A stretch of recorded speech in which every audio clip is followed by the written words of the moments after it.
Everybody goes to a wedding wanting to have a good time. Everybody.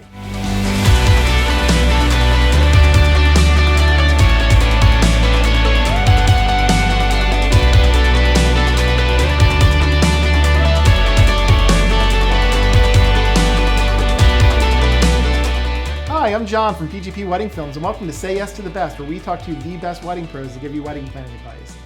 Follow us on Instagram and check us out on YouTube. We have new content out all the time to help you with your wedding planning.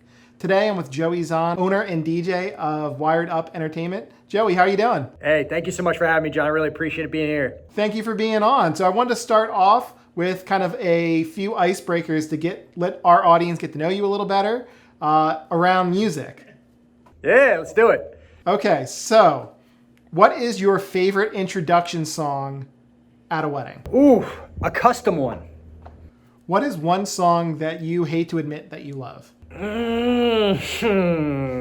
Keep it shuffle. And what is one song you would be okay if you never heard again? The chicken dance. So, Joey, I know today you wanted to talk a little bit about how you guys kind of balance having an awesome party versus having a good atmosphere so that every one of the guests can have a good time. So can you tell us a little bit about your company as well as how you approach creating the perfect wedding reception? 60% of your successful wedding is going to be dedicated to the atmosphere that we create or the environment that we create for you. And only 40% is the music that we're playing. I mean, I know it sounds weird and ironic coming from the DJ, but think about it. Anybody and everybody has a cell phone nowadays, and you yourself are capable of hopping onto a Spotify playlist or an iTunes playlist and just putting on a top 40 joint and just wow, you know what I mean? Everybody's on the dance floor. But unfortunately, weddings don't work like that. You have all walks of life. Everybody, from their 20s into hundreds, and everybody in between. And a lot of bride and grooms don't just want 20-somethings and 30-somethings to just have a good time. They want everybody to have a good time. So we really need to dive in and figure out what you want out of the day. And it starts with you. It starts with how you feel. How do you want to feel? Remember, it's not about just looking your best. It's about feeling your best. And if you are the type of bride or groom that really doesn't care to be the center of attention, that's really important for us to know, right? And we have a lot of clever tricks of the trade that we can help kind of resolve that and make you feel a little bit more at home on the dance floor when those necessary formalities like your first dance or your parent dances do happen. Let's pretend like we're doing your first dance. And your first dance might be like 5 minutes long. 5 minutes long for a person that doesn't like to be the center of attention could be an eternity. So we can easily bring in that first dance into an editing program and chop it and make it like 2 minutes and change to where it feels a lot better for you. Or maybe we do a photo montage where we're literally unveiling who you guys are as a couple, how you grew up, how you met, how you fell in love. And while your guests are experiencing that, you're enjoying your first dance. And believe me, you will feel those eyes lift off of you and onto the television screens. Or maybe you're the type of bride and groom that like, you know what, I just want to pack the dance floor right from the get-go. Well, then we might do something like this. Ladies and gentlemen, as your newlyweds are doing your first dance as husband and wife, I'll remind you that they're all about their friends and family members, which is the whole reason why you guys are here tonight celebrating their incredible wedding reception, but they're not too keen on being the center of attention. So for that reason, they'd love to invite all the couples in love and all the friendly couples in attendance to come join them and help get tonight started off right as you finish their first dance to whatever it is, right? And this works for a number of reasons. Why? Because I'm not asking, because who the hell am I? You know what I mean? I'm just the DJ. You are the most important people. You're the celebrities of the day. Nobody wants to piss off the celebrities of the day, friends, right? So on top of that, you're doing it to a slow song, which is a lot less intimidating for most people than like the Carlton, you know what I'm saying? So you're not gonna get too much resistance from your guests when you do something like that. Outside of that, creating the experience for your guests in terms of what the lighting looks like can be the difference between a packed dance floor or nobody dancing at all. I mean, think about it, guys. When we were in high school, it wasn't really that long ago since we were in high school. Think back to when like the administration would flip on the lights because we were trying to get our freak on, right? What happened? We all scattered like a bunch of cockroaches, right? Because it's awful. This feels like a spotlight to individuals that really don't like to be the center of attention. So when you dim these lights down, the overheads down, and you incorporate lights that change to the beat of the music, and you create a lot of really interesting lighting scenes, then all of a sudden those people let go of their insecurities and start to have a better time on the dance floor. And let's talk about the dance floor for a second. What if your dance floor is this big, right? Is huge, and your entire guest list is only this big. This is terrible because now everybody feels worlds apart and it doesn't feel like you're at a party. You know what I mean? You're dancing with Betty and Betty's all the way over there 50 feet away. So you really want your dance floor to be this big and you want your guest list to be this big. And if anybody else that's seated, let's pretend these guys are seated, these people are going to feel left out and they're going to want to join everybody else. So it's more about the environment than it is the actual music.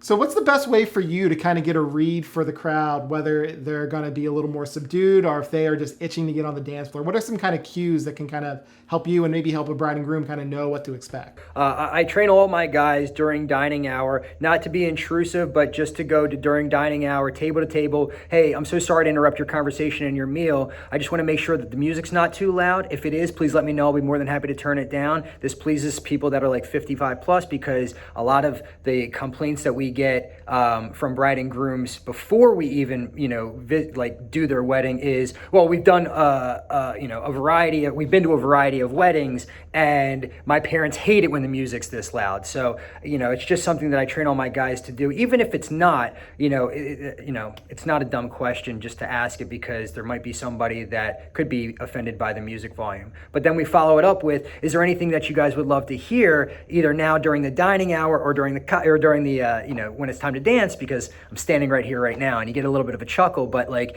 you get to peel back these layers as to who these people are at the tables, who the rowdy ones are, who the introverted ones are, who the ones are that are having an anniversary, and we can maybe play their song during dining hour without obviously giving them a shout out because that would take away from the newlyweds. But those subtle questions are probably not the questions that the bride and grooms are asking all 150, 200 guests, and so it allows us to kind of control the atmosphere a little bit more. And not for nothing, it's not like we're playing every single one of those songs that they're coming in with. It's kind of like if the chef in the back is creating a salad and there's some wonderful ingredients that go into the salad, but I think we can both agree that ketchup has no place in a salad, you know what I mean?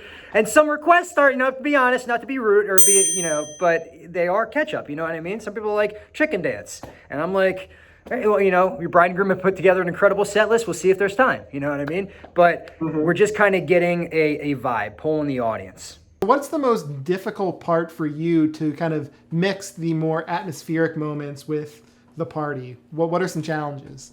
I think that you and I both know that the ironic part about weddings is the only consistency in weddings is the inconsistency in time. So sometimes you're ahead of the game, sometimes you're behind the eight ball, depending on a variety of things, whether or not you have a professional photography, videography like PGP weddings, but also you have a bunch of other things to worry about too, whether or not you have venues that are cooperating. If the event host disappears, they're out smoking a cigarette, all of these things matter. And, we look at your wedding like a giant block of cash. Every second has a dollar amount attached to it, and we're responsible for that. So we need to figure out what it is that you want most out of the evening and kind of execute that to the best of our abilities based on those certain variables. Do you ever find that there's kind of a tension between what your couple wants, which is probably a packed dance floor, versus maybe a crowd that, for whatever reason, just is not feeling like getting up on the dance floor? They're more into the more atmospheric moments. How do you balance that? So it starts with commanding the attention. I don't really take stock in a guest list that doesn't really like to dance. Everybody goes to a wedding wanting to have a good time. Everybody. You know what I mean? There's not one, even dry weddings, you know what I mean? It's not like, oh, this is going to be awful. They're there to have a good time. You just have to make sure that they do. And, what it comes down to is having a DJ or an event host that knows enough about you as a couple and knows enough about what they do as a profession and marrying those two, no pun intended, to give people what they want. And if you have a crowd that's a little resistant, it's probably because the DJ didn't do a great job inserting themselves as the professional. There's I don't know if this guy's really got it, you know what I mean? Or woman. What is one way a couple can kind of help you get their guest out on the dance floor with them? I think a lot of bride and grooms have seen a lot of Pinteresty types of ideas where they're like, oh, well, I have 150 RSVPs to send out. I want to put a slip of paper in and, understand what everybody wants to hear that day. We have a little bit more of an easier way to go about it. We have a music database where you can log in. We give you your own username and password, and you can tell us what songs are going to be dedications, which songs come from friends and family members, which songs you really like to hear. We even have a Play This Song and I'll Kill You playlist, which is obviously where Chicken Dance would go, right? So all that type of prep work kind of matters when the 6.5 hours are, in front of us. But really, that's the tip of the iceberg. It's 20 to 30 hours of that grueling, intense, figuring out what we're doing, who we're working with, from the time you guys decide, yes, we want to use Wired Up until that day. It's an extensive process for us, and we make sure that it's not an intense process for our bride and grooms, keeping them involved with automatic emails that get sent out and just a proper timeline as far as when to achieve X, Y, and Z, so that you don't turn from a bride into a bridezilla, because that's when it really happens, when you don't have any guidance for a bride or guidance for a groom, and you're just like, hey, check one of these 3 packages, which one fits you, and then cool, see you day of. Because, odds are that bride or groom has never been married before. They don't know what foot to put first or put forward. So, odds are she or he is going to feel some type of stress if you have a professional or lack thereof that has that type of approach. So what's your favorite part of a wedding reception? Like, what's the part that you are looking forward to when you're getting up in the morning on wedding day? So I love the Cupid Shuffle as I referenced, right? But the reason why I like the Cupid Shuffle is not because I like to see a bunch of people doing this and doing this.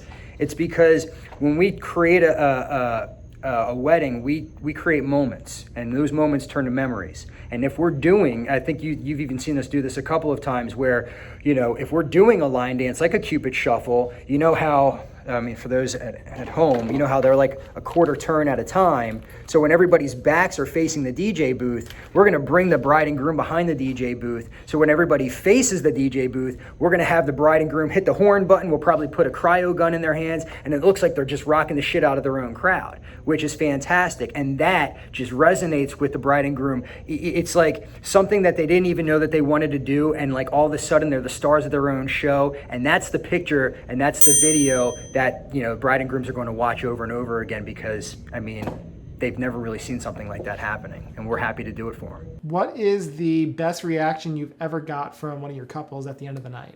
I used to be an education major, and there was a young man by the name of Bryce who has special needs, and he was autistic. I got to the house, and this is prior to the wedding, and Bryce is like, "Are you famous, Joe?"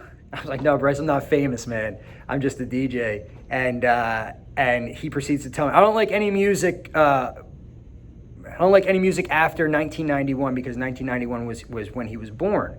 So we created, and Bryce, being autistic, he had very sensitive ears, okay? So we had his own headphones that had his own separate playlist playing, and we could control the volume if it was too loud or too soft, and they were noise canceling through the outside environment. So we created this experience for them, and it was a situation to where if we did not do that, Bryce was probably going to be up in the bridal suite not enjoying the wedding reception. But because we went the extra mile, we were able to have Bryce down there partying with everybody else, and that meant the world to the clients, which meant the world to me. That's awesome. That's awesome. Well, Joey, thank you so much for being a part of the show today. Thank you for having me, man. Cheers. Joey Zahn, owner and DJ of Wired Up Entertainment. All of his information is going to be below, including it's Mr. Wired Up, I believe, is a separate Instagram. I've been personally loving all of the mixes that he's been posting there and loving the energy. So if you're looking for something to make you smile as you're scrolling through Instagram, follow both their main account and that account. Thank you so much. And thank you for watching Say Yes to the Best. Again, subscribe on YouTube and follow us on Instagram. We have new content out every week to help you with your wedding planning. Thank you, and happy planning.